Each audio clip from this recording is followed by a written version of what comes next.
mohon nasihatnya Ustaz, bagaimana caranya agar tetap tidak ketinggalan amal soleh di awal bulan Dzulhijjah ini karena kondisi lagi haid. Bagi para akhwat ya, para akhwat, begini, segala yang Allah tetapkan berupa fitrah dalam kehidupan itu mesti disyukuri. Di antara fitrah yang melekat dalam kehidupan tadi ada yang terkait dengan fisik, akal, dan roh.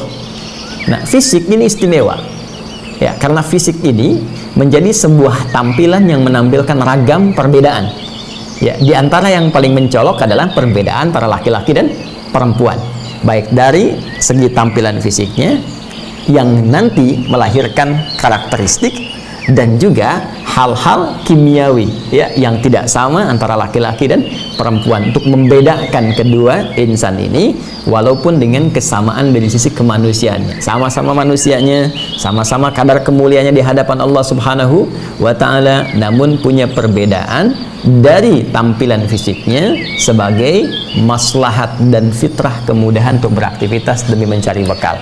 Baik, salah satu yang diberikan kepada perempuan dan menjadi khas yang tidak dimiliki laki-laki.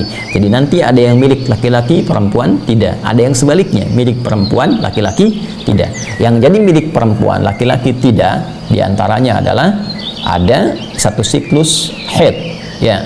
Dan ini sangat bermanfaat untuk perempuan karena nanti sel-sel telur ya dari ovum yang tidak dibuahi ini ya, ini kan nanti menjadi darah kotor yang mesti keluar. Kalau bertahan dalam fisik manusia, dalam fisik perempuan, itu bisa membawa penyakit ya. Yang belum keluar aja kan sudah terasa itu ya, terasa gelisah, terus nggak enak, emosi nggak stabil. Nah, itu belum keluar aja sudah begitu ya, karena harus keluar. Begitu dia keluar nanti stabil lagi. Nah, itulah fitrahnya, itulah keindahannya. Dan dalam keadaan itu pun, itu Masya Allah, rukhsahnya tinggi, keringanannya tinggi, diberikan oleh Allah padanannya. Kamu jangan dulu ibadah nih ya, karena satu, ini darah kotor masih keluar. Kotor itu najis secara fisik kan.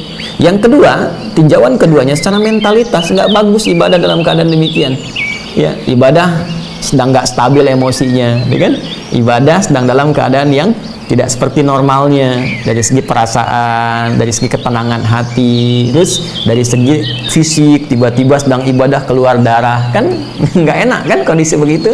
Makanya dikasih rukhsah, kasih keringanan supaya nanti ibadah yang ditunaikan sempurna sampai selesai masa haid itu. Tapi yang membahagiakan adalah amalan-amalan rutin yang biasa dikerjakan saat suci itu dituliskan di YouTube. Karena itu sering saya katakan, berbahagialah muslimah yang saat dalam keadaan sucinya dia membiasakan untuk memperbanyak amal soleh, baik dari segi kuantitas pun demikian meningkatkan kualitas. Dia rajin sholat sunnah, dia rajin puasa sunnah, dia rajin baca Al-Quran. Itu saat tiba masa haidnya dituliskan pahalanya walaupun ia saat itu tidak mengerjakannya.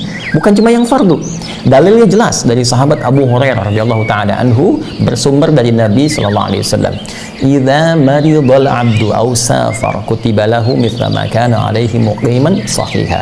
Jika seorang hamba tengah sakit atau semisal seperti orang sakit ya kondisinya, atau bahkan dalam keadaan safar yang menjadikan dia sulit mengerjakan rutinitas amalnya seperti yang sebelumnya dalam keadaan sehat atau mukim, maka walaupun tidak mengerjakannya tetap dituliskan pahalanya sempurna seperti saat ia mengerjakan itu.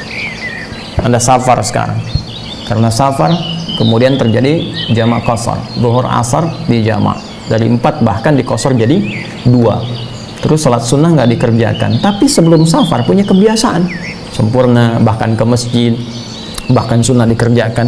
Itu saat Anda kosor pun dituliskan pahala sholat sunnahnya, dituliskan pahala sempurnanya, dituliskan kalaupun nggak di masjid, pahala di masjidnya karena kebiasaannya.